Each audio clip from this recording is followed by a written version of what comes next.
بسم اللہ الرحمن الرحیم۔ السلام علیکم ورحمۃ اللہ وبرکاتہ۔ حضرت داؤد علیہ السلام بادشاہ کیسے بنے؟ حضرت داؤد علیہ السلام کا واقعہ۔ جب جالوت بنی اسرائیل کے بادشاہ بن گئے تو حضرت داؤد علیہ السلام نے بنی اسرائیل کو جہاد کے لیے تیار کیا اور ایک کافر بادشاہ جالوت سے جنگ کرنے کے لیے اپنی فوج کو لے کر میدان جنگ میں نکلے۔ جالوت بہت ہی قد آور، نہایت ہی طاقتور بادشاہ تھا۔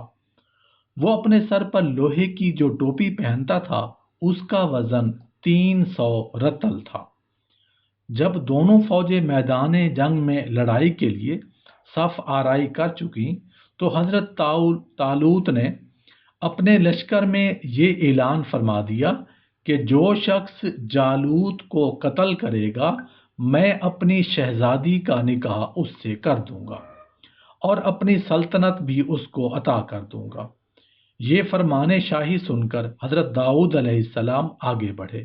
جو ابھی بہت ہی کم سن تھے اور بیماری سے چہرہ زرد ہو رہا تھا، اور غربت اور مفلسی کا یہ عالم تھا کہ بکریاں چرا کر ان کی اجرت سے گزر بسر کرتے تھے۔ روایت ہے کہ حضرت داؤد علیہ السلام گھر سے جہاد کے لیے روانہ ہوئے تو راستہ میں ایک پتھر یہ بولا کہ اے حضرت داؤد علیہ السلام مجھے اٹھا لیجئے، کیونکہ میں حضرت موسیٰ علیہ السلام کا پتھر ہوں۔ پھر دوسرے پتھر نے آپ کو پکارا کہ اے حضرت داؤد علیہ السلام مجھے اٹھا لیجئے، کیونکہ میں حضرت ہارون علیہ السلام کا پتھر ہوں۔ پھر ایک تیسرے پتھر نے آپ کو پکار کر عرض کیا کہ اے حضرت داؤد علیہ السلام مجھے اٹھا لیجئے، کیونکہ میں جالوت کا قاتل ہوں۔ آپ علیہ السلام نے ان تینوں پتھروں کو اٹھا کر اپنے جھولے میں رکھ لیا۔ جب جنگ شروع ہوئی تو حضرت داؤد علیہ السلام اپنی گوپھن لے کر صفوں سے آگے بڑھے، اور جب جالوت پر آپ کی نظر پڑی تو آپ نے ان تینوں پتھروں کو اپنی گوپھن میں رکھ کر اور بسم اللہ پڑھ کر گوپھن سے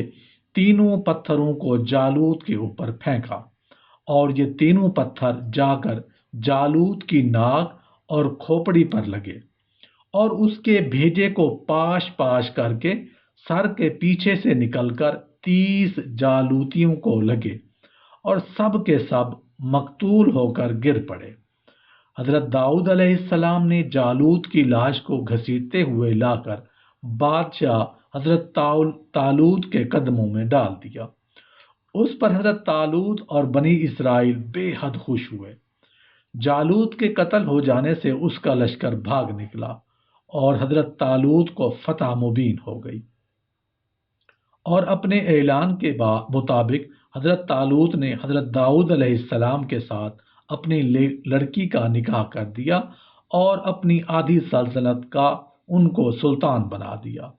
پھر پورے 40 برس کے بعد جب حضرت طالوت بادشاہ کا انتقال ہو گیا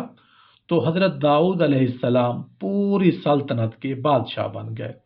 اور جب حضرت شموئیل علیہ السلام کی وفات ہو گئی تو اللہ تعالیٰ نے حضرت داؤد علیہ السلام کو سلطنت کے ساتھ نبوت سے بھی سرفراز فرمایا۔ آپ علیہ السلام سے پہلے سلطنت اور نبوت دونوں اعزاز ایک ساتھ کسی کو بھی نہیں ملا تھا۔ آپ پہلے شخص ہیں کہ ان دونوں عہدوں پر فائز ہو کر 70 برس تک سلطنت اور نبوت دونوں منصوبوں کے فرائض پورے کرتے رہے، اور پھر آپ کے بعد آپ کے فرزند حضرت سلیمان علیہ السلام کو بھی اللہ تعالیٰ نے سلطنت اور نبوت دونوں مرتبوں سے سرفراز فرمایا۔ حضرت داؤد علیہ السلام نے باوجود یہ کہ ایک عظیم سلطنت کے بادشاہ تھے،